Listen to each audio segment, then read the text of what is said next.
Hello అండి. నమస్తే. మీషోలో లాస్ అయ్యాను నేను అని చెప్పి, మీషో వల్ల లాస్ అయ్యానని చెప్పి ఒక కస్టమర్ అయితే నాకు కామెంట్ పెట్టారు. మీషో ఫేక్. మేము 4 మంత్స్ బ్యాక్ మనీ పే చేసి బ్లౌజ్ ఆర్డర్ పెట్టాము. 1 వీక్ అయినా సరే ట్రాక్ కాలేదు. తర్వాత వాళ్ళే ఆర్డర్ క్యాన్సిల్ చేశారు.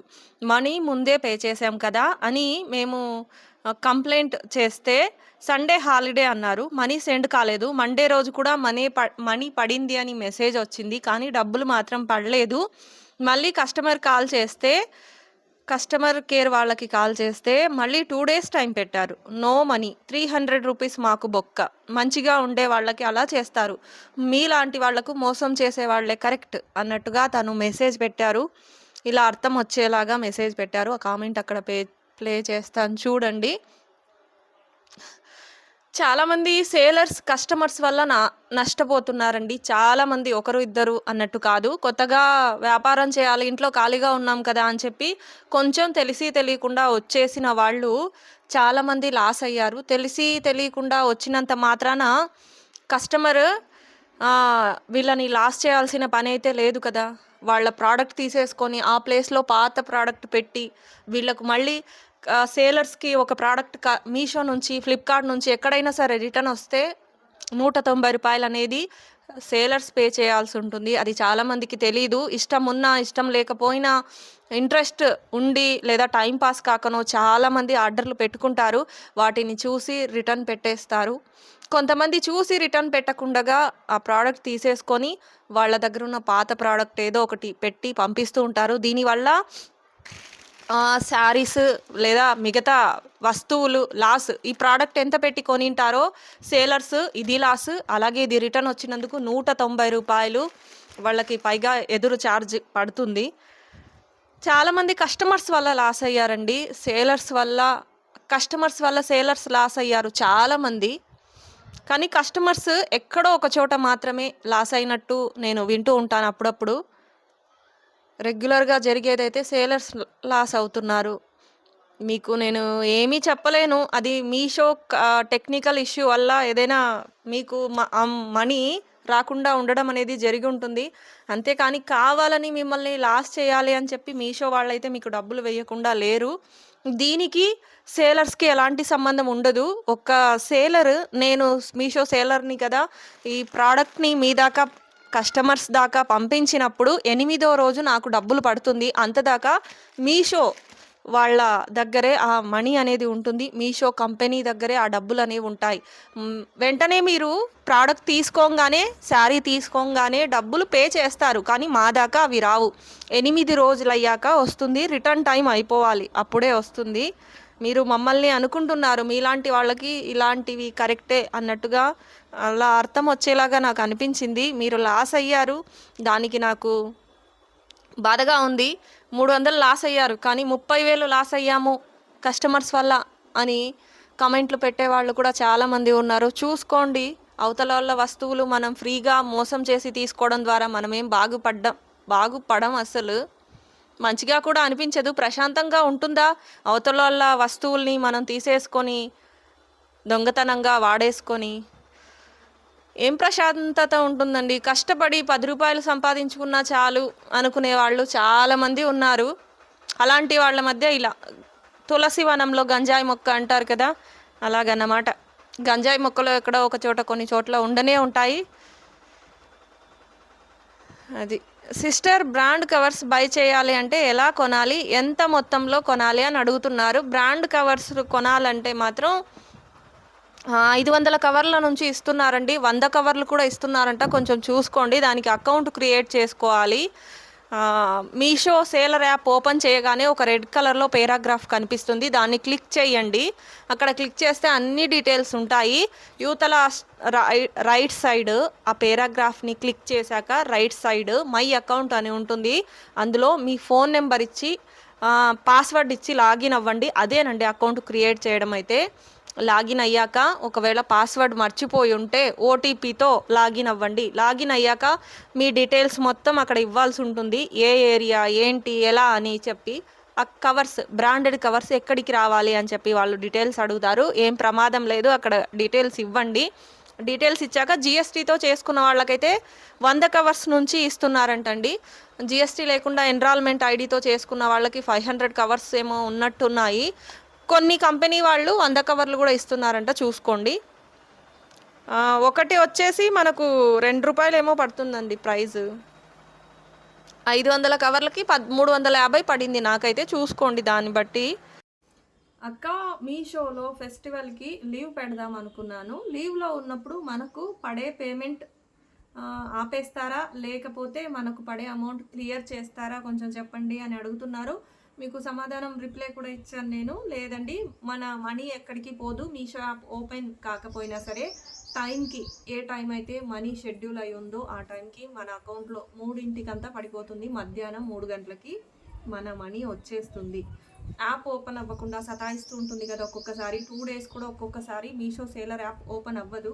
అలాంటి టైంలో కూడా మనీ వస్తుందండి మనకు. అలాగే ఫ్లిప్కార్ట్ హౌ టు జాయిన్ అక్క.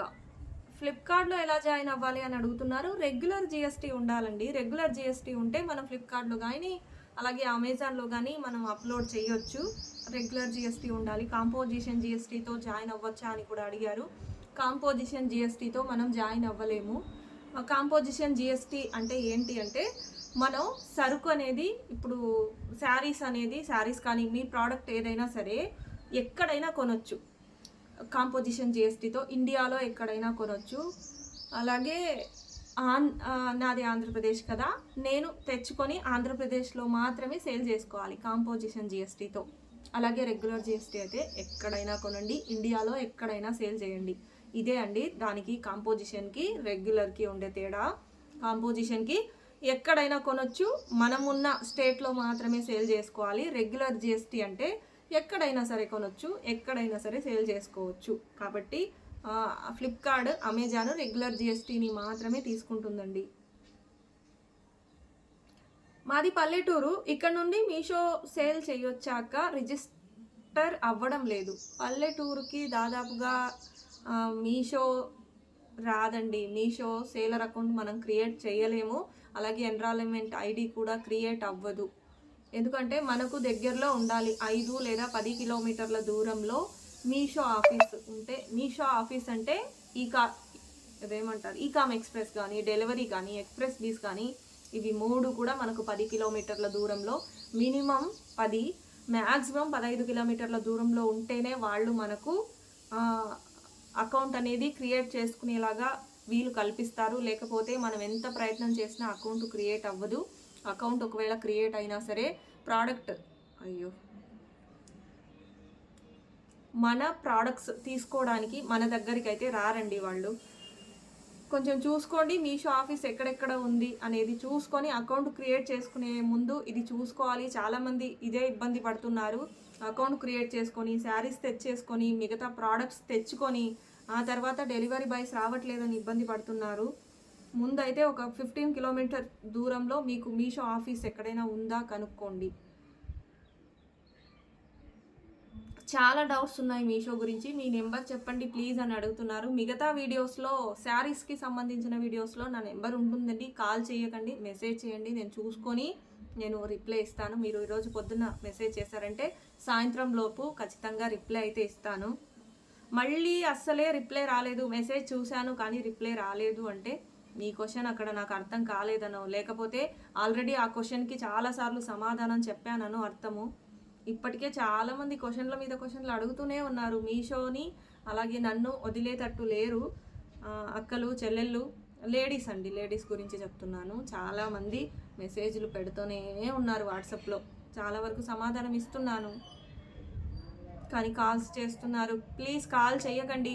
ఇన్స్టాగ్రామ్లో అలాగే యూట్యూబ్లో నాకు శారీస్ కోసం వచ్చే కాల్స్ ఆగిపోతున్నాయి. మెసేజ్లు అయితే ఒకే టైంలో 4-5కైనా మెసేజ్ పెట్టేయగలను. కాల్ అయితే కష్టం మాట్లాడడం. మనకు మీకైనా కష్టమే, నాకైనా కష్టమే. సిస్టర్, రిటర్న్ అసూరెన్స్ ప్రోగ్రాంలో జాయిన్ అయ్యాను, లింక్ ఇచ్చారు కానీ దాంట్లో ఎలా అప్లోడ్ చేయాలి? ఏం అప్లోడ్ చేసేది ఉండదండి. మన డీటెయిల్స్ మనం వాళ్ళకి ఇవ్వాలి. అక్కడ వాళ్ళు ఏ డీటెయిల్స్ అడుగుతారో అవి మనం వాళ్ళకి ఆ ఫామ్ ఫిలప్ చేయాలి. ఫిలప్ చేశాక సబ్మిట్ చేయాలి. సబ్మిట్ చేశాక వాళ్ళు మనకు కాల్ చేస్తారు. ఒక 2-3 రోజుల్లోనే వచ్చేస్తుంది కాల్. మీరు కరెక్ట్గా ఆ ఫామ్ ఫిలప్ చేశారంటే. అక్క మీషో వాళ్ళు కాల్ చేస్తున్నారు కదా, వాళ్ళు హిందీలో మాట్లాడతారా ఇంగ్లీష్లో మాట్లాడతారా? హిందీలో మాట్లాడతారండి. మీ క్వశ్చన్లకి నేను ఆన్సర్ ఆల్రెడీ ఇచ్చాను, అయినా సరే అందరికీ తెలియాలి అని చెప్పేసి నేను ఇలా వీడియోలో చెప్తున్నాను.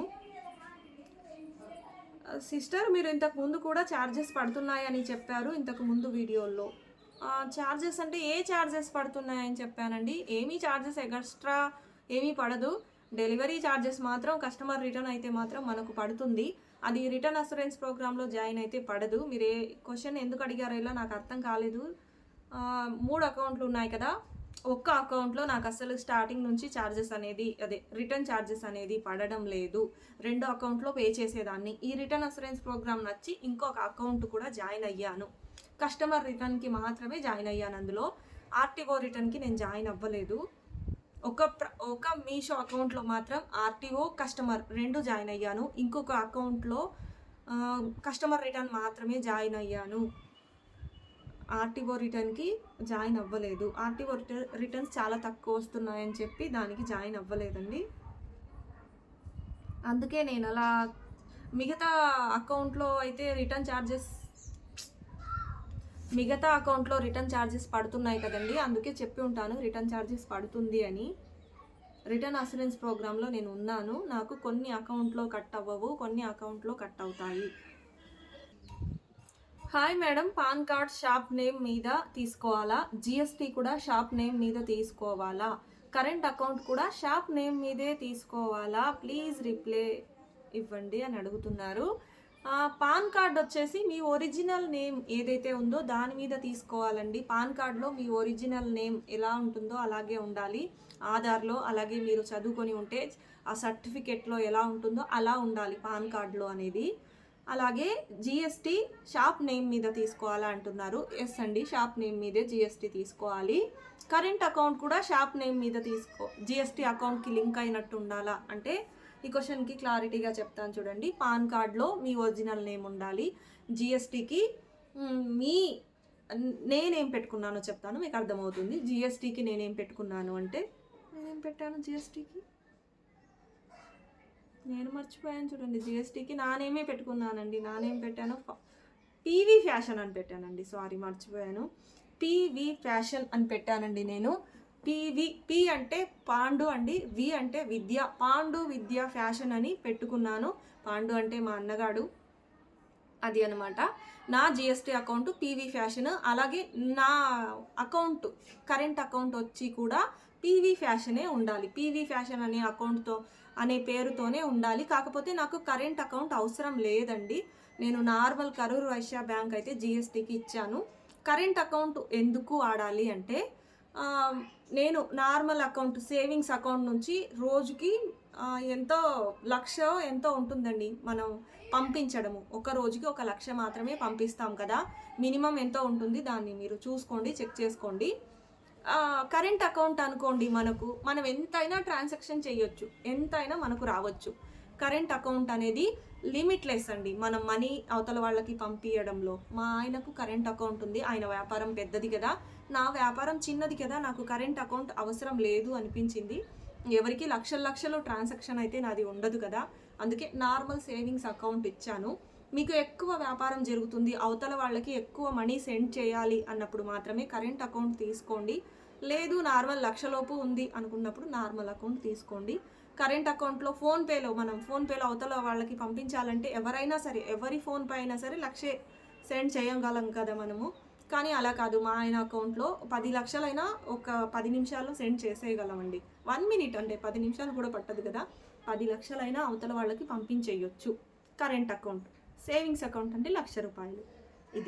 దీనికి తేడా ఇదే. మీకు ఇష్టం వచ్చిన పేరు షాప్ నేమ్ పెట్టుకోవచ్చు, ఇదే పెట్టాలి, ఇందులో ఉన్నట్టే పాన్ కార్డ్లో ఉన్నట్టే పెట్టాలి అన్న రూల్ లేదు. మీకు ఏ పేరు నచ్చితే ఆ పేరు పాన్ కార్డ్లో ఉండకూడదు. మీ ఒరిజినల్ పేరు పాన్ కార్డ్లో ఉండాలి. అలాగే మీకు బాగా అచ్చొచ్చిన పేరు అలాంటిది ఏదైనా ఉంటుంది కదా, అది పెట్టుకోండి. లేదా ఈ పేరు పెడితే జనాల్లోకి తొందరగా వెళ్తుంది మన ప్రోడక్ట్స్ అన్నట్టు ఏదైనా ఉంటుంది కదా, అలా పెట్టండి. నేనైతే నా సొంత పేరు పెట్టుకున్నాను, పీవీ ఫ్యాషన్ అని చెప్పి. అలాగే పాండు విద్యా ఫ్యాషన్ అని వస్తుంది, పిళ్ళై అండి, పిళ్ళై విద్యా ఫ్యాషన్ అన్నట్టు కూడా వస్తుంది అని చెప్పి నేను జిఎస్టీలో పీవీ ఫ్యాషన్ అని పెట్టుకున్నాను. నెక్స్ట్ ముందుకు ఎప్పుడైనా కరెంట్ అకౌంట్ చేసుకుంటే కూడా కరెంట్ అకౌంట్ మన జిఎస్టీకి తగ్గట్టుగానే ఉండాలండి. వీడియో నచ్చుంటే లైక్ చేయండి, కొత్త వాళ్ళు చూస్తుంటే సబ్స్క్రైబ్ చేయండి. నేను మీషో గురించి మాత్రమే చెప్పను, అన్ని విషయాల గురించి చెప్తాను. ఇది ఒక్కటి గుర్తు పెట్టుకొని సబ్స్క్రైబ్ చేసుకోండి. ధన్యవాదాలు. మైక్ పని చేయట్లేదు, కొంచెం మధ్యలో వాయిస్ కట్ అయింది, అందుకే 34 సార్లు ఈ లైట్ వెలుగుతోందా లేదా అని చెప్పి నేను చూసుకుంటూ ఉన్నాను. ధన్యవాదాలు. ఫస్ట్ అయితే మన వీడియోని లైక్ చేయండి, ఇలాంటి వీడియోలు వస్తూనే ఉంటాయి, చూస్తూనే ఉండండి మన ఛానల్. Thank you.